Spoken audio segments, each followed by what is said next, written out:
Indian medical association के द्वारा mixopathy के विरोध में हो रहे देश भर में भूख हड़ताल को समर्थन करते हुए झारसुगड़ा के कई डॉक्टर्स झंडा चौक में रिले एक्शन पर बैठे।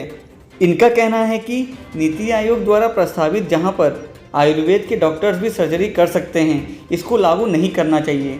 जहां चिकित्सा के सभी प्रणालियों को बढ़ावा देना चाहिए, वहां पे सरकार सभी प्रणालियों को मिलाकर मिक्सोपैथी को प्रोत्साहित कर रही है, जिसकी वजह से आगे जाके लोगों को बहुत सी दिक्कतों का सामना करना पड़ सकता है।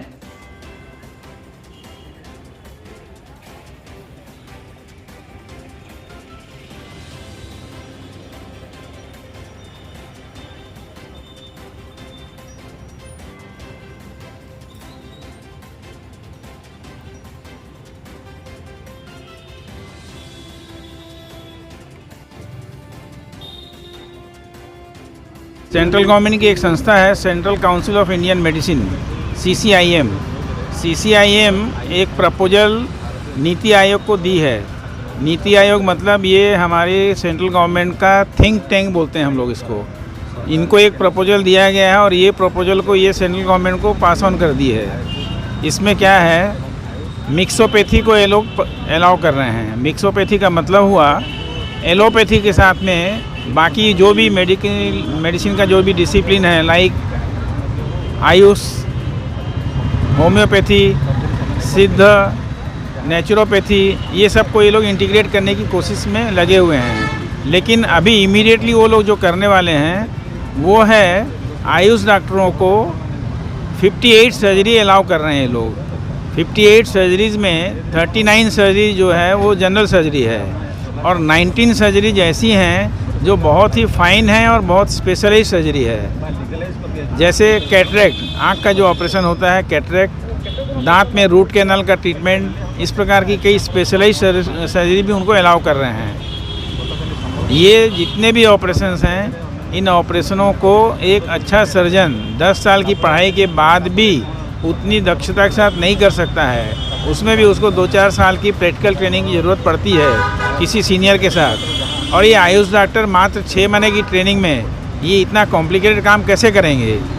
तो ये हम लोगों के हिसाब से पब्लिक के लिए 100% अनसेफ है, एथिकल भी नहीं है और जस्टिफाइड भी नहीं है। ऐसा करके गवर्नमेंट पब्लिक को परेशान करेगी, पब्लिक हैरान हो जाएगी, अननेसेसरी कॉम्प्लिकेशंस में पड़ेगी और उसके चलते पूरी मेडिकल फेटर्निटी बदनाम हो जाएगी। मिक्सोपैथी के विरोध में यहाँ बैठे हैं। IMA का जो भारतीय चिकित्सक संघ का जो विरोध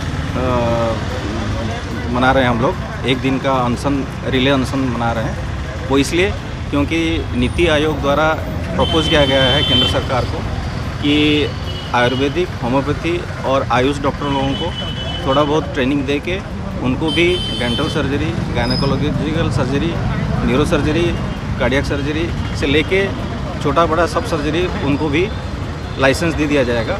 उससे क्या होगा, छोटा मोटा ट्रेनिंग लेके कोई डॉक्टर नहीं बन जाता और एक स्पेशलिस्ट तो बिल्कुल ही नहीं, और उससे जनसाधारण के जीवन के प्रति बहुत ही बड़ा अन्याय होगा और उनके साथ धोखाधड़ी होगी। तो इसी चीज़ की विरोध करने के लिए हम लोग अभी रिले अनशन में बैठे हैं, जो 14 तारीख तक अलग अलग जगहों में चलेगा। हम लोग MBBS में 5 साल पढ़ाई करते हैं, फिर हाउस सर्जनशिप 1 से 1.5 साल करते हैं। उसके बाद हम उसके बाद हम PG करते हैं, स्पेशलिस्ट, फिर सुपर स्पेशलिस्ट 3 साल और 2 से 3 साल। टोटल हमारा स्टडी करियर 10 से 12 साल का होता है। तब जाके हम कहीं कोई सर्जरी, अच्छी कार्डियक सर्जरी हुआ या फिर कोई सुपर स्पेशलिटी का जो डिग्री मिलता है वो मिलता है। अभी मिक्सोपैथी में 2 साल की स्टडी के बाद या 3 साल की स्टडी के बाद कुछ भी ट्रेनिंग लेकर, थोड़ा बहुत फेलोशिप करके ट्रेनिंग लेकर के डायरेक्टली उस लेवल तक कोई नहीं पहुंच सकता है। जो स्टडी का हम लोग जो लेवल पार करके जाते हैं, हमारा जो एलोपैथी है उसके हिसाब से हम पढ़ते हैं। बाकी होम्योपैथी और आयुर्वेदिक अपने अपने हिसाब से वो लोग पढ़ते हैं, उनके फील्ड में वो एक्सपर्ट हैं, हम मानते हैं। हमारे फील्ड में हम एक्सपर्ट रहेंगे। लेकिन अगर सबको मिला दिया जाए और सबको बोला जाए कि आप यहाँ पे कर सकते हो, आप वहाँ, तो हम आयुर्वेदिक का नहीं कर सकते, हम होम्योपैथी का नहीं कर सकते।